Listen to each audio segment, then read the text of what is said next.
Unsolicited advice galing sa taong 3 beses nang nakapag-abroad sa 3 iba't ibang bansa. You can take it, ignore it, leave it, or learn from it. Mag-ingat tayo sa mga taong sinasamahan at pinakikisamahan natin.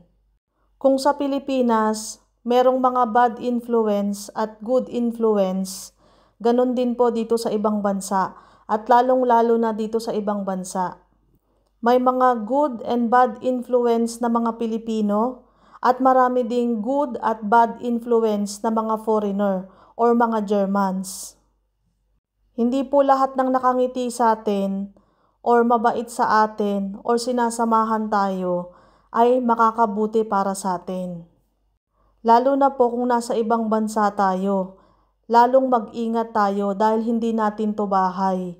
Hindi tayo hiyang dito, hindi natin alam kung ano ang kultura nila, ano ang kalakaran nila, ano ang normal dito.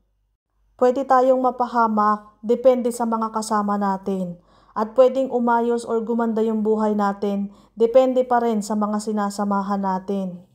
Kaya napaka-importante po na palagi tayong nagdadasal, nakakapit tayo sa Panginoon, palagi natin siyang kinakausap para magabayan tayo kung saan tayo pupunta, sino yung mga sasamahan natin, ano yung gagawin natin para guided tayo. Dahil napakarami po ang mga taong pasasayahin tayo, sasamahan tayo, lilibangin tayo, tuturuan tayo, pero ang tanong, tama o mali ba ang tinuturo nila? At kung ikakaayos ba o ikakaganda ba yon ng buhay natin?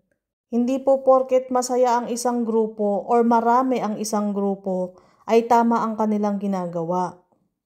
Kaya kilatisin po natin yung mga taong pinapapasok natin sa buhay natin dahil nakakaapekto po sila sa decision making natin, sa pagkatao natin, kung paano tayo kumilos, paano tayo magtrabaho, paano tayo gumastos, kung paano tayo mamuhay.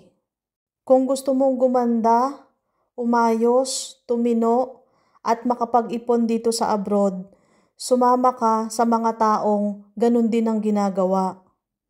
Pero kung ang pipiliin mong mga tao ay ang mga taong nasa abroad para magpakasaya, magwaldas, uminom, magbisyo, maghanap ng lalaki o babae, magwalwal, humanap lang ng partner, kahit malaki ang perang kinikita mo dito sa ibang bansa, mauuwi lang yun sa wala.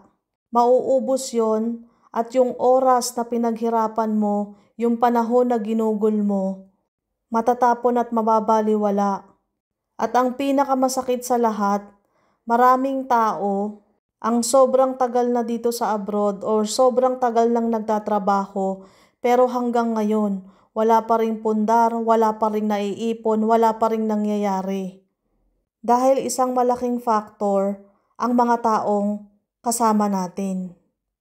Ito ay paalala lalong-lalo na sa mga first time mag-abroad, first time makahawak ng malaking pera, at first time ma-experience ang magagandang bagay, magagandang lugar, at masasarap na pagkain. Mag-ingat po tayo at magdadasal po tayo palagi.